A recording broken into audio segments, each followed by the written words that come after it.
எல்லோருக்கும் வணக்கம். இந்த படத்தில் வாழ்வே வாழ்வே அப்படிங்கிற பாடலை நான் எழுதியிருக்கேன். அந்த வாய்ப்பை எனக்கு சம்பத் சார் தான் ஏற்படுத்தி கொடுத்தாரு. சம்பத் சாரை பற்றி சொல்லணுன்னா ரொம்ப அற்புதமான ஒரு மனிதர்.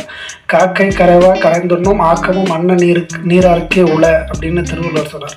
ஒரு காக்கை தனக்கு கிடைச்ச உணவை தான் மட்டும் உண்ணாது எல்லாருக்கும் பகிர்ந்து கொடுக்கும். அப்படிப்பட்ட மனிதர்கள் தான் இந்த உலகத்துக்கு தேவை. அவங்க தான் வெற்றி பெறுவாங்கன்னு சொல்லுவாங்க. அந்த மாதிரி தனக்கு எது கிடைச்சாலும் தன்னோட சுற்றி இருக்கவங்களுக்கு கொடுக்கக்கூடிய ஒரு பண்பாளர் தான் சம்பத் சார். அவர் இந்த வாய்ப்பை நிறையா பேருக்கு இந்த படத்தில் வாய்ப்பு வாங்கி கொடுத்தாரு. அதில் ஒரு ஆள் நான். ரொம்ப சிறப்பான ஒரு பாடலாக இந்த பாடல் வந்திருக்கு. அதாவது நெடுநல் வாடையில் சொல்லுவாங்க, கணவன் மனைவிக்குரிய உறவை அவ்வளோ அழகாக சங்க இலக்கியங்கள் நிறைய பாடல்கள் இருக்குது. அந்த பாடல்கள் மாதிரி இந்த பாடல் ஒரு நவீன முடிவில் ரொம்ப சிறப்பாக இருக்குது. அதை காட்சிப்படுத்தின விதமும் சந்தோஷ் சார் ரொம்ப சிறப்பாக நடிச்சிருந்தாங்க. உண்மையிலேயே ரொம்ப பெருமையாக இருக்குது. சந்தோஷ் சாரை பற்றி ஒரே ஒரு இது சொல்லிக்கணும். மருந்தாகி தப்பா மருந்தற்றால் செல்வம் பெருந்தகையான் கண் படின் அப்படின்னு திருவள்ளுவர் சொல்வார்.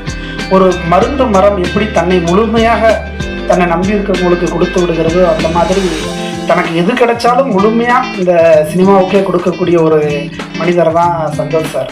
அவருக்கு எந்த பணம் எவ்வளோ வந்தாலும் சரி அதை முழுமையாக சினிமாவுக்காகவே அர்ப்பணிக்கக்கூடிய ஒருவர். இன்னும் தொடர்ந்து அவர் ஒரு காட்டாறு மாதிரி. அந்த காட்டாறில் நிறைய பறவைகளும் விலங்குகளும் நீர் அருந்தது. அதில் ஒரு சிறு பறவை தான் நான். அந்த காட்டாறு தொடர்ந்து ஓடிக்கொண்டே இருக்கணும். அதில் எங்களை மாதிரி சின்ன சின்ன பறவைகள் தொடர்ந்து பயணிச்சுக்கிட்டு எங்களுடைய வாழ்வியலை நடத்தணும். அதுக்கு சந்தோஷ் சார் நீண்ட நாட்கள் தொடர்ந்து அவர் இயங்கணும். இந்த திரைப்படம் உழைப்பாளர் தினம், இந்த பேரே ரொம்ப சிறப்பாக இருக்குது. அதை விட தோழர் வெளியிட்டது சிறப்பாக இருக்குது. என்னுடைய மூத்த பையன் பேர் லெனின் தான். நாங்கள் ஒரு கம்யூனிஸ்ட் குடும்பத்தை சேர்ந்தவங்க தான்.